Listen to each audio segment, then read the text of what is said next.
Hello again, YouTube, and welcome back to Just Get a Tesla. Today, I want to ask an intriguing question. Did Tesla kill the car insurance industry? So, before any of you think, what is he on about? Let me just explain. This car that I am sat in has got, depending on which source you read, between 400 and 500 horsepower. And that's a lot. That's actually a lot.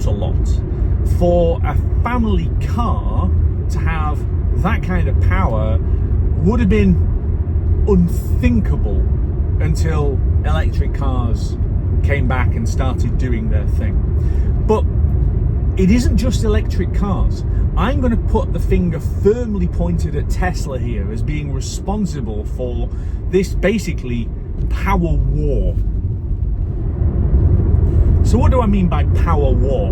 In essence, I'm talking about the amount of brake horsepower, PS, kilowatts, whatever measure you want to use, of how much power the car is able to output. And you measure that both in engine power and also in torque. And obviously torque is that thing where basically in any mechanical car, maximum torque is available at a particular speed of the engine. So how many revs per minute does the engine need to be doing to give you maximum power? In an EV, maximum power is essentially available from the get-go. So I first got an electric car back in 2014, a Nissan Leaf, where everybody talks about it being the 24 kilowatt hour. That is the power capacity in the battery pack. The point about the Leaf though is it had a power output of 107 horsepower. So that is around 1/4 of what this car has got, 107 horsepower. And that was perfectly normal at the time in terms of power outputs for hatchbacks. So I can recall the Volkswagen Golf that in a company I worked for was the company car that everybody wanted to have. And people were going for the diesel engine, the PD, pump diesel engine. It was 1.9 litres, and that came in a variety of power outputs, and the more interesting ones were the 130 or even 150 horsepower. 150 horsepower in a mid-size hatchback was a lot, especially where it's diesel and it's quite torquey. Now obviously an electric motor is even more torquey than that. So there's your starting point. You can then step things up a little bit. So I had a 5 Series BMW which had 184 horsepower on the 2-litre diesel engine. And again, that could pick its skirts up and run when you wanted it to. A really good car, but didn't have what you'd call a lot of power. So what changed? Well, Tesla launched the Model S, and the Model S had, if you take a relatively straightforward car like the mid-range S85, had 378 horsepower, 378. Because I need to look at some notes, I've pulled over.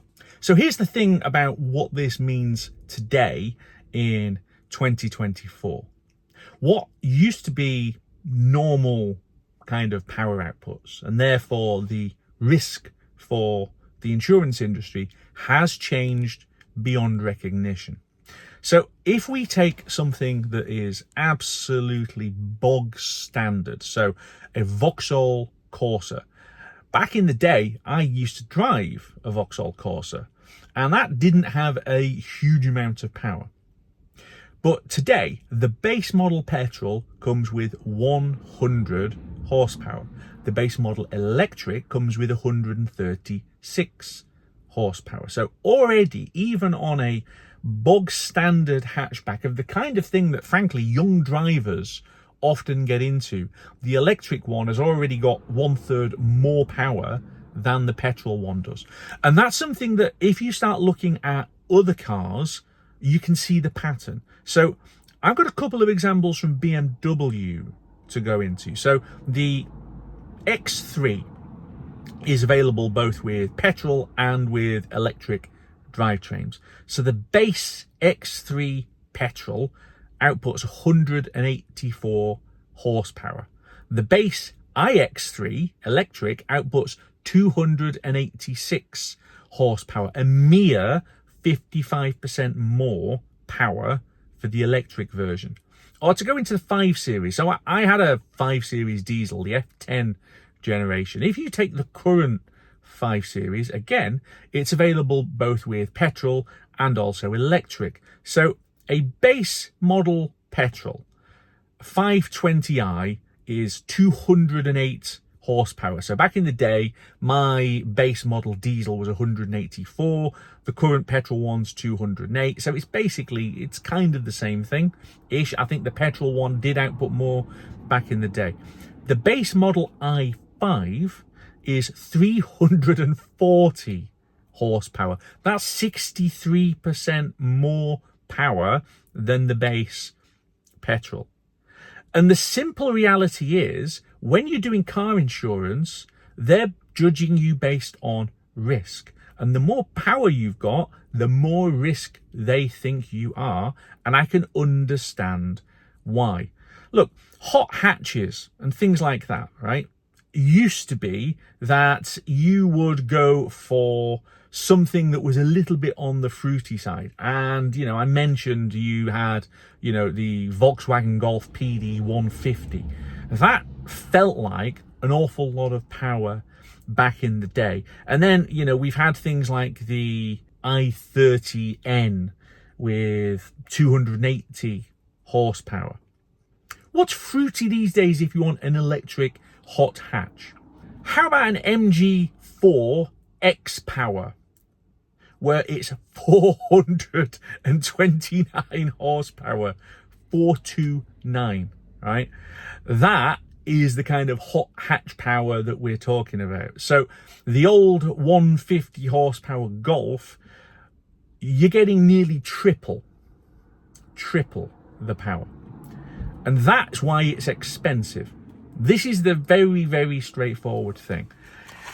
The more power they put into the cars, the more they're going to charge us for insuring them. And I know I'm talking about EV power outputs, but it's not just EV power outputs. They're having to go up and up and up with petrol as well to try and keep up with it. But obviously, the more people start to drive EVs and the more powerful your average car is getting as more people are buying EVs, and obviously it's going to do things to insurance. And that's why we've seen an insurance industry where it's going up and up and up and up.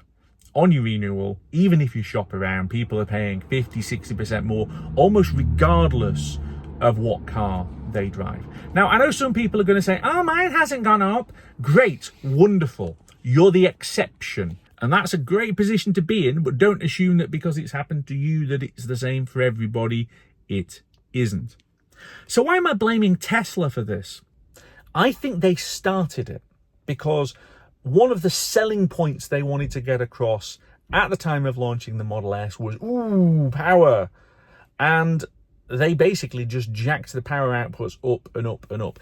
And they really do enjoy putting increasingly silly names. Yeah, so we started off with dual motor, and then you've got performance and ludicrous and plaid.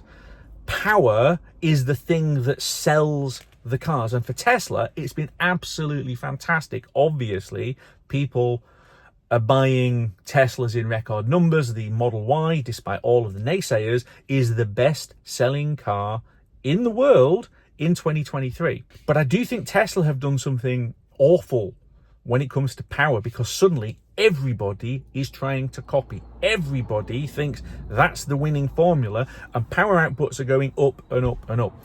I'm sat here in this Model Y, and this car has got more power than I ever need, and I'm only in the long range. I could add the acceleration boost, but I really don't need it. I could get the performance, and I definitely don't need it. But this is a crossover family car. If it had 200 horsepower, that'd be perfectly sufficient for most people, but it doesn't have 200 horsepower. It has somewhere around 400 horsepower. And I'm saying around because I can't actually get an accurate number. If I add up the two motors on the front and the back, this car has got 443 horsepower, but I'm not sure whether that's an accurate number or not. Either way, it's a lot, and it really doesn't need to be. You know, I can go back a few years, only a few years. The Hyundai Kona, when it came out, the electric one of that with the 64 kilowatt hour battery pack, that had 201 horsepower, and you could wheel spin the thing at almost any speed because the power that car had was already too much, and that was at 200. Admittedly, this is a bigger car, but it's got north of 400. Where does this actually stop? Where does the power war end? Where suddenly, 500 horsepower, 600 horsepower? This MG X-Power with 400 and odd horsepower in a Golf size hatchback, or an equivalent at least of that kind of size hatchback, strikes me as being absolutely insane. I'm sure people will drive it because power, but really? And how much are we all going to have to pay for this? Because the thing that you don't want to think about with an electric future as we go more and more and more to driving electric cars is, if the average increase in power is only like on Vauxhall, where it's only 36% more, then every single car goes up and up and up in terms of insurance bands. And that just means more cost. So let me know in the comments, what do you think? Have Tesla done something awful by unleashing all this power onto the world? Let me know. If you haven't subscribed already, and a lot of people haven't, please subscribe. You're going to get scenic drives, Tesla testing, bizarre rants like this one on the channel. Give it a like, subscribe, bell icon, all of the usual yada yada yada, and I will see you back here very soon on Just Get a Tesla.